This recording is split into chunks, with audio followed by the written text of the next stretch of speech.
Você se considera um indivíduo desatento? Então assista esse vídeo que pode ser que ele acabe lhe mostrando que você esteja se cobrando um pouco demais.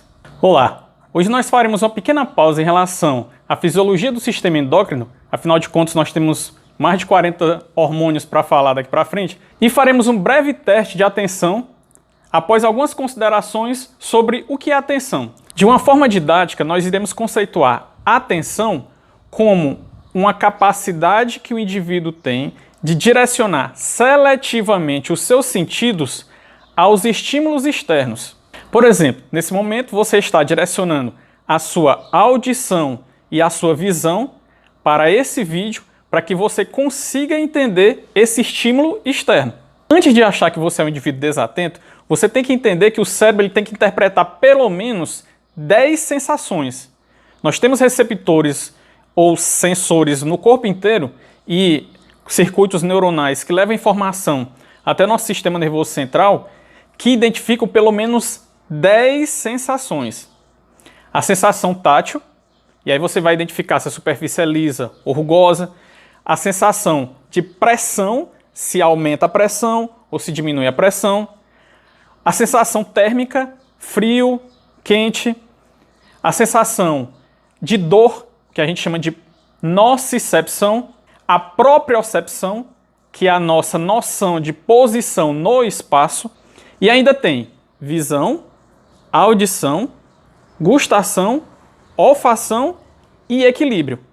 Então nós temos 10 sensações: tato, pressão, temperatura, dor, propriocepção, visão, audição, gustação, olfação e equilíbrio. Então são muitas sensações para que o cérebro consiga associar, selecionar e direcionar aquela força, aquele gasto de ATP para o que interessa naquele momento.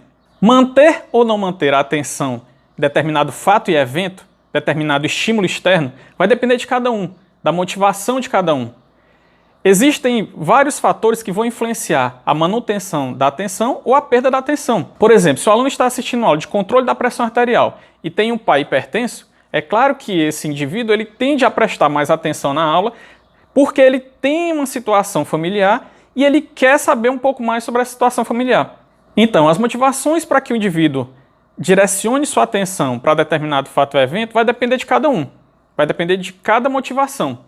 Porém, uma coisa é certa: quanto maior a atenção que o indivíduo direciona àquele fato e àquele evento, maior será a sua reação. Consequentemente, isso está relacionado a aprendizado, está relacionado a uma reação motora, né? Então, as motivações são diferentes, por isso as atenções são diferentes e, consequentemente, as reações são diferentes. Fisiologicamente, não existe nenhuma região específica do cérebro que controle a atenção, que direcione essa atenção. Acredita-se que áreas do tálamo e da região cortical, mais especificamente do córtex parietal posterior, estão associados a essa área de atenção, porque substâncias que acabam inibindo essas áreas também atrapalham a atenção, mas não existe um núcleo, uma região específica que controle essa atenção. Acredita-se pela quantidade de sensações que estão relacionadas à atenção que várias áreas podem se alternar no controle da atenção dependendo da situação. Então a regra é que o cérebro tem uma desatenção em relação às outras sensações e uma atenção direcionada. Mas professor, quando eu devo procurar um médico ou um psicólogo para que eu faça uma avaliação mais detalhada se eu tenho problemas com atenção ou não, se eu tenho um déficit de atenção ou não? Geralmente, você precisa procurar um profissional quando essa falta de atenção que você acha que tem atrapalha a sua vida, atrapalha a sua capacidade de trabalhar, atrapalha a sua capacidade de estudar, atrapalha suas relações sociais. Então, de alguma forma, se essa falta de atenção atrapalha seus estudos, seu trabalho, suas relações sociais, essa é a hora de você procurar um profissional para avaliar se realmente isso é algum distúrbio de falta de atenção. Bom, então agora vamos finalmente para o teste de atenção. Se você não tem aí um papel e uma caneta, pause o vídeo, busque esse papel e essa caneta, porque você vai precisar. O teste é simples. Eu vou contar uma história para você. Ao final dessa história eu vou fazer uma pergunta e você vai ter que responder uma pergunta relativa a essa história. Então preste muita atenção nessa história, anote o que você puder anotar, mas não pare o vídeo. Agora, importante, você não pode parar o vídeo no momento em que eu estiver contando a história. Pronto? Pronta? Então vamos lá. Imagine que você é um carteiro.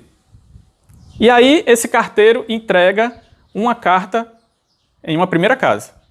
Na segunda carta, esse carteiro entrega 5 cartas para o dono da casa. Na terceira casa, ele recolhe 2 cartas. Na quarta casa, ele recolhe uma carta. Na quinta casa, ele entrega 5 cartas. Aí vem a pergunta: qual a idade do carteiro?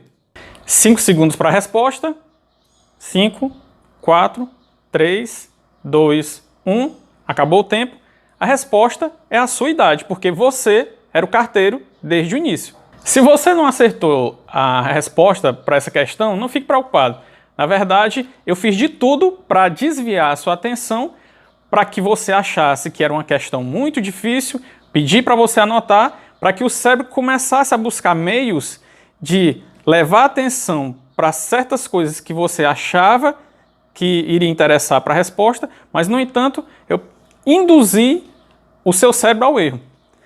Como eu disse, a falta de atenção ela só é preocupante quando atrapalha a vida pessoal do indivíduo, no trabalho, no estudo, nas relações sociais, mas no dia a dia a falta de atenção é muito comum e tem relação exatamente com essa seletividade que o cérebro tem para aquilo que interessa naquele momento.